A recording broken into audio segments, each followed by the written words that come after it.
Hello everyone, কেমন আছো তোমরা? আশা করি সবাই ভালো আছো। দা হিমু ভাই ইউটিউব চ্যানেলে তোমাদের সকলকে স্বাগত জানাই। এখন মোটামুটি বন্ধুরা ওই 9টা মতো বাজে। তো আমার বাড়ির থেকে মোটামুটি 3-4টে স্টেশন পরে আর কি তারকনগরে একটা জন্মদিন বাড়ি আছে, সেখানে আজকে আমি এখন যেতে চলেছি। তো ওয়েদারটা খুবই খারাপ, বৃষ্টির জন্য একটু লেট হয়ে গেছে। তো এখন ট্রেন আসছে, এই ট্রেনে করে এখন যাবো। তো তোমরা ভিডিওটা না স্কিপ করে দেখতে থাকো। আর এখনও যারা আমার চ্যানেলটা সাবস্ক্রাইব করো তাদেরকে বলে আমার চ্যানেলটা সাবস্ক্রাইব করো, লাইক করো, কমেন্ট করো এবং দেখতে থাকো আমি কোথায় যাই আর কী করি। তো বন্ধুরা চলো যাওয়া যাক। ইতিমধ্যে এখন বগুড়া স্টেশনে এসে চলে এসেছি। দেখতে পাচ্ছ এটা হচ্ছে বগুড়া স্টেশন।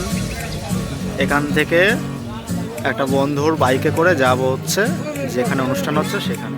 এই বগুড়া থেকে মোটামুটি 20 থেকে 25 মিনিট লাগে যেখানে আর কি জন্মদিনটা হচ্ছে। আমি মনের দিক থেকে খুবই আপসেট, আমার খুবই খারাপ লাগছে যে এতটা রাত করে যাচ্ছি তার বাড়িতে।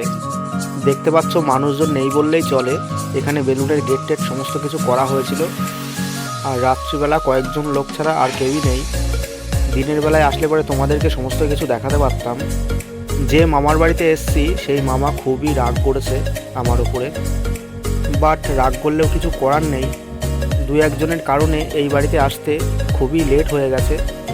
অনেক আশা করে বসেছিল যেন সকাল সকাল আসি, সেই রাতই হয়ে গেল। এখানে এসে আমি কোনো কিছুই তোমাদেরকে দেখাতে পারলাম না। সেই রকমভাবে অনেক মানুষেরই নেমন্তন্ন ছিল। মামার মেয়ের জন্মদিন বলে কথা, কোনো কিছুরই কমতি রাখিনি।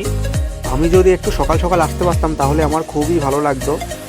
তো ওই সব কথা বাদ দাও, এবারে চলে আসি মেন কোর্সে। খাওয়া দাওয়ার পর্বটা সেরে ফেলা যাক। তো চলো খাওয়া দাওয়াটা করে নিই। এই যে মামাকে দেখতে পাচ্ছ, এই মামারই হচ্ছে মেয়ের জন্মদিন ছিল। আর আমরা এখানে দেখতে পাচ্ছ কয়েকজন বসে পড়েছি। আর এই মামাই আমাদেরকে খাবার পরিবেশন করবে, একা হাতে সমস্ত কিছু করছে। দেখতেই পাচ্ছ খুবই ব্যস্তর মধ্যে রয়েছে। এখন মোটামুটি ওই 11:30 মতো বাজে। যার জন্মদিন সে তো ঘুমিয়ে পড়েছে, তোমাদেরকে দেখাতে পারলাম না। কিছু দেখাতে পারি আর না পারি, খাওয়া দাওয়াটা দেখাই আর কি করবো বলো। ইতিমধ্যে দেখতে পাচ্ছ পাতা দিয়ে দিয়েছে, হাতটা ধুয়ে বসে পড়েছি খেতে। আর খাওয়ার কথা বলতে বলতেই চলে আসলো সাদা ভাত আর পাতি লেবু। ভাতটা গরমই ছিল আর বাদ বাকি জিনিসগুলো সমস্ত কিছু ঠান্ডা হয়ে গেছে। আর এত রাত্রে আসলে পরে তো ঠান্ডা তো হবেই। এই যে আমার বন্ধুরা সব বসে পড়েছে। ইতিমধ্যে চলে এসছে বেগুনি আর হচ্ছে এঁচুড় চিংড়ি। এঁচুড় চিংড়িটা খেতে আমার খুবই ভালো লাগে। আর আমার অপোজিট সাইডে বসেছে শুভেন্দু আর হচ্ছে বাপি। তো ইতিমধ্যে আমি খাওয়া স্টার্ট করে দিয়েছি। প্রথমে যেহেতু এঁচুড় চিংড়িটা দিয়েছিল সেই জন্য এঁচুড় চিংড়িটা দিয়ে খাওয়াটা স্টার্ট করলাম। আর এই এঁচুড় চিংড়িটা খেতে জাস্ট অসাম লাগছিল। অসময়ে এঁচুড় চিংড়ি জাস্ট ওয়াও লাগছিল, কি বলবো তোমাদেরকে। এবারে একটু ভাতটা নাড়াতে চাড়াতে চলে আসলো মাছের মাথা দিয়ে ডাল। জাস্ট অসাম লাগছিল। ডাল দিয়ে আর বেগুনি দিয়ে হালকা একটু মাখিয়ে মুখে পুড়ে দিলাম। আর আমার আগেও তোমাদেরকে বলেছি যে অনুষ্ঠান বাড়ির ডাল হলে আমার আর কিছুই লাগে না। অনুষ্ঠান বাড়ির ডালটা না আমার খুবই ফেভারিট একটা জিনিস। প্রত্যেকটা রান্নাবান্নাই খেতে আমার খুবই ভালো লাগছিল। এবার চলে এসছে চিকেন কষা, আমি যেটাকে বলি কুকড়ো। এই কুকড়ো খেতে খেতে চলে আসলো স্যালাড দিয়ে কুকড়ো দিয়ে সমস্ত কিছু দিয়ে খেয়ে ফেললাম।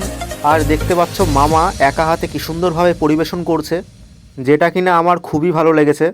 যারা এখনও আমার চ্যানেলটা সাবস্ক্রাইব করোনি তাদেরকে বলবো আমার চ্যানেলটা সাবস্ক্রাইব করো, লাইক করো, কমেন্ট করো এবং দেখতে থাকো আমি কোথায় যাই আর কি করি। এবারে চলে আসলো বার্থডে কেক।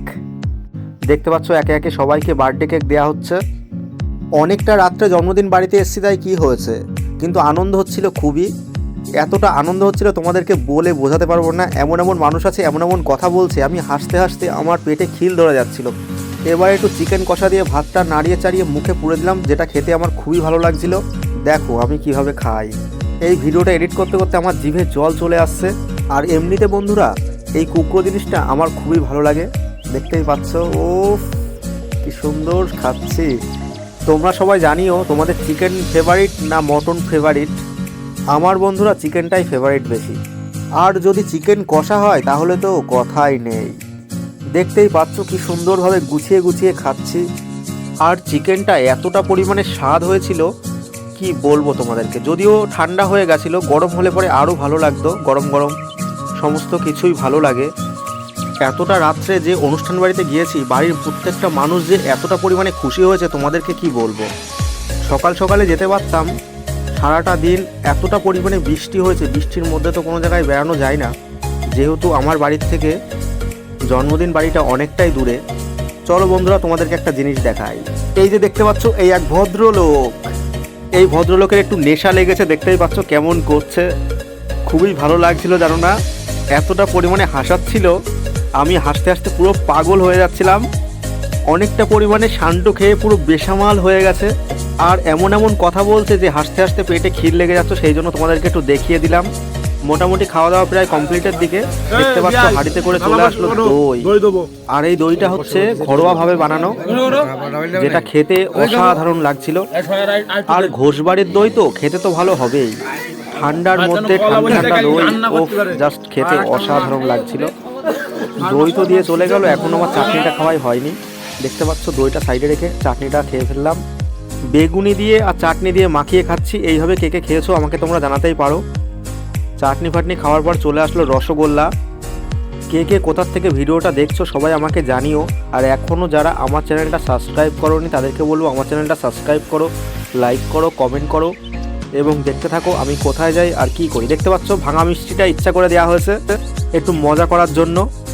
তো আপাতত বাই, তোমরা সবাই ভালো থেকো, দেখা হচ্ছে পরবর্তী একটা ইন্টারেস্টিং ব্লগে। আপাতত বাই, তোমরা সবাই ভালো থেকো, টাটা।